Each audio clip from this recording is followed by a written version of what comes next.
وما يضرونك من شيء، اور اے محبوب آپ کو وہ کچھ بھی نقصان نہ پہنچا سکیں گے۔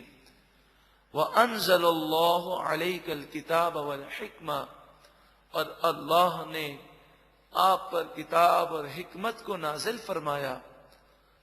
وَعَلَّمَكَ مَا لَمْ تَكُنْ تَعْلَمْ، اور آپ کو وہ ساری باتیں سکھا دی مَا لَمْ تَكُنْ تَعْلَمْ، جو آپ نہ جانتے تھے۔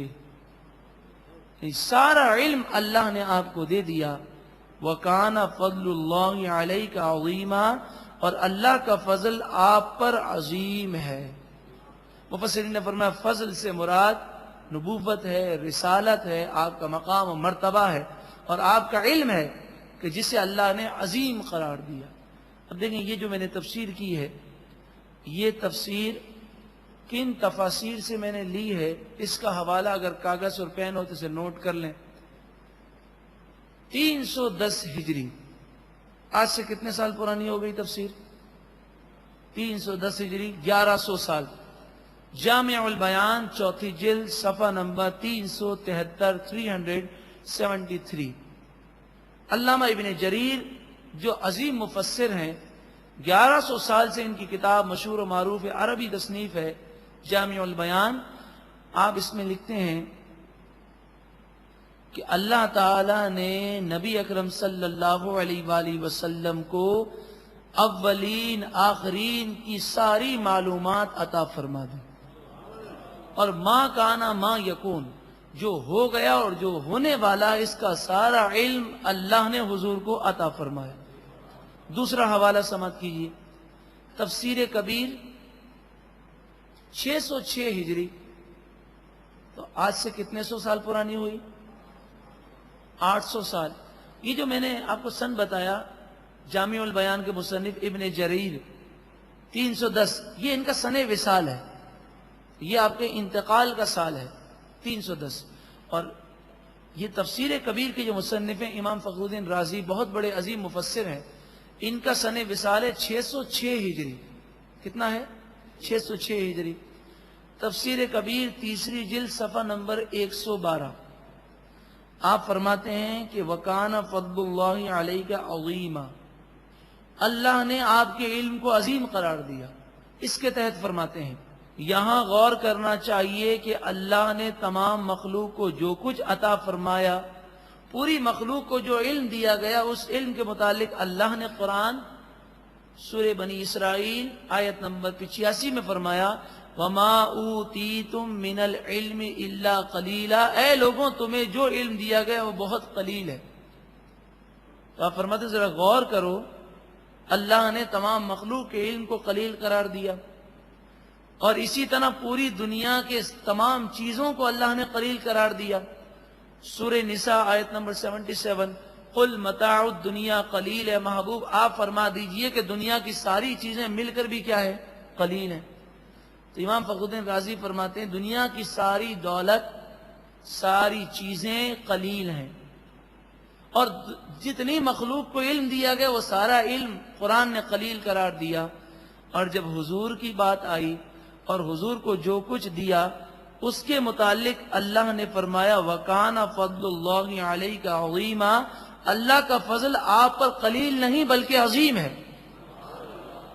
تو جس کے سامنے، جس رب کے سامنے ساری دنیا کی چیزیں اور ساری دنیا کا علم قلیل ہے، تو ذرا سوچیں وہ رب جس ذات کے علم کو اور اس پر فضل کو عظیم قرار دے رہا ہے، اس کی عظمتوں کا اندازہ کون کر سکتا ہے؟ وَكَانَ فَضْلُ اللَّهِ، اور اللہ کا فضل علیہ کا آپ پر عظیمہ عظیم ہے۔ یہاں فضل سے مراد علم، جو اللہ نے آپ کو علم دیا وہ مراد ہے۔ ساری مخلوق کا علم مل جائے،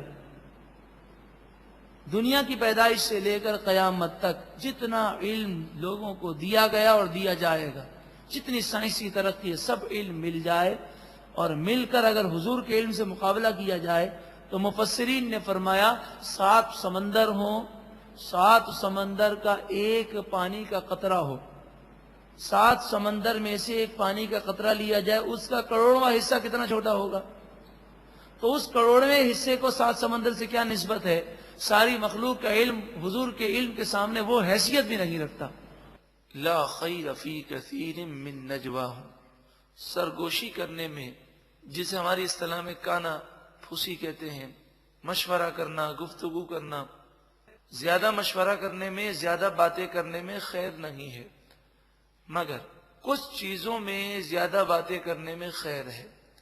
اس کا ذکر قرآن مجید فقان حمید نے کیا، الا مگر من امر بصدقۃ، جو صدقے کا حکم دے، او معروف یا نیکی کا حکم دے، او اصلاح بین الناس یا لوگوں کے درمیان صلح کا حکم دے، ایسی باتیں کرنا، ایسے مشورے کرنا، یہ خیر ہی خیر ہے۔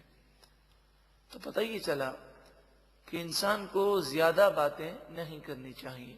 زیادہ باتیں کرنے والا اکثر زیادہ غلطیاں کرتا ہے، لیکن اگر یہ باتیں خیر کی ہوں، بھلائی کی ہوں، صدقے کی ہوں، لوگوں کے درمیان صلح کے لیے ہوں، اچھی باتیں ہوں، تو پھر اس میں کوئی حرج نہیں ہے۔ تو قاعدہ یہ علماء نے لکھا کہ فضول باتوں سے خاموش رہنا افضل ہے، اور خاموش رہنے سے افضل اچھی باتیں کرنا ہے۔ وَمَن يَفْعَلْ ذَلِكَ ابْتِغَاءَ مَرْضَاتِ اللَّهِ، اور جو کوئی ایسا اللہ کی رضامندی کو حاصل کرنے کے لیے کرے، فَسَوْفَ نُؤْتِيهِ أَجْرًا عَظِيمًا، پس ان قریب ہم اسے اجر عظیم دیں گے۔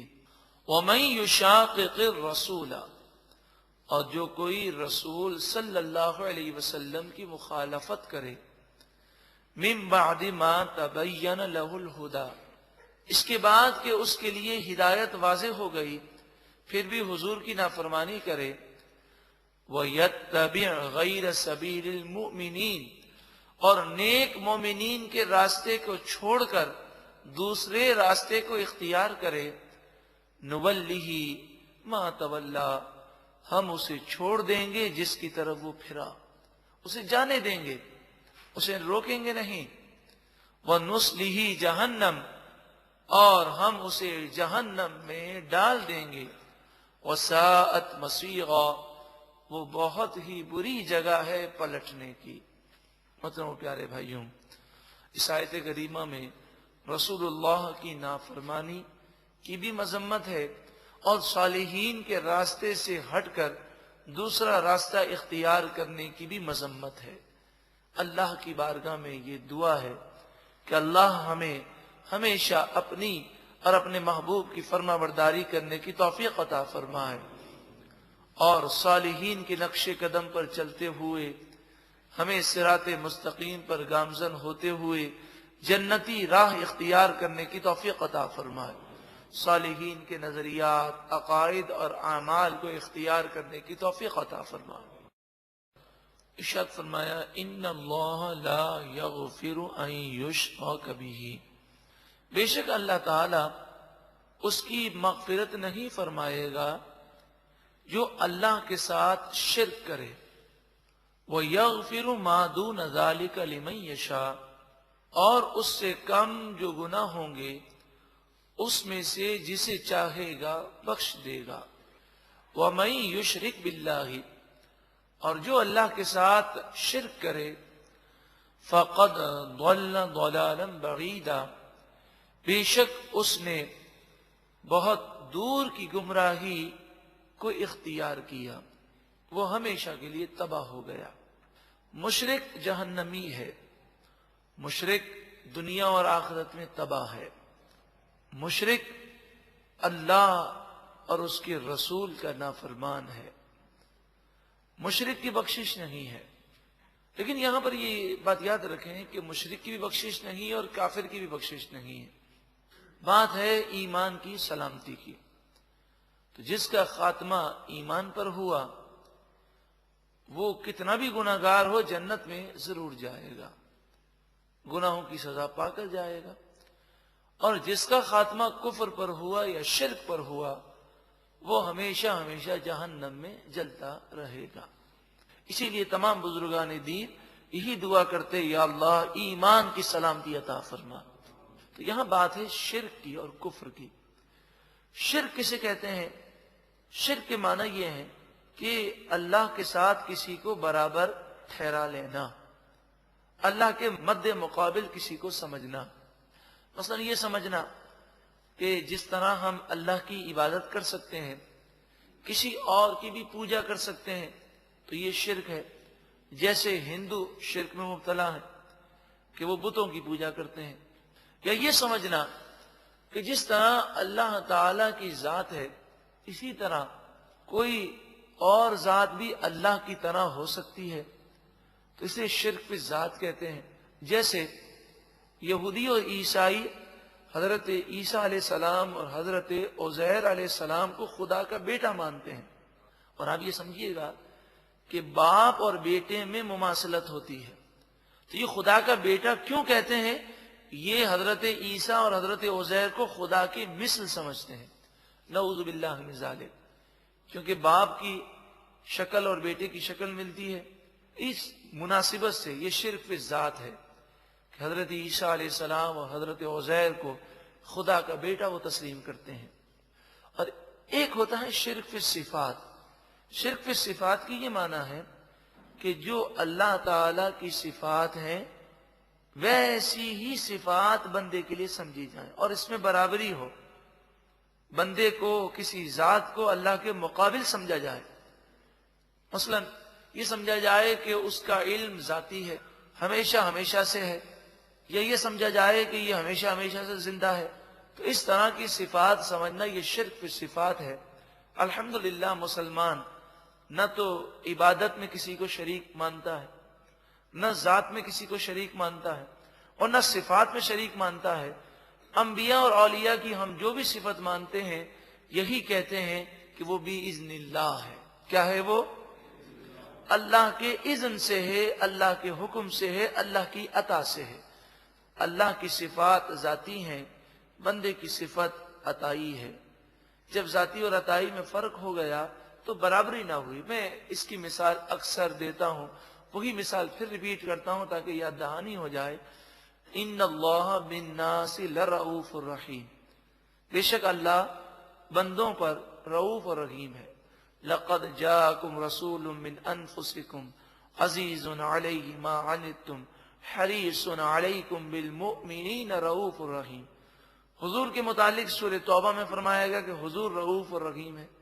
اللہ بھی رؤوف اور رحیم، حضور بھی رؤوف اور رحیم۔ قرآن بیان فرما رہا ہے، قرآن شرک کی تعلیم تو دیتا نہیں ہے، تو بظاہر تو برابری محسوس ہو رہی ہے کہ اللہ بھی رؤوف اور رحیم، حضور بھی رؤوف اور رحیم۔ نہیں، فرق ہے۔ فرق اس طرح ہے کہ اللہ کا رؤوف اور رحیم ہونا ذاتی ہے اور حضور کا رؤوف اور رحیم ہونا اللہ کی عطا سے ہے۔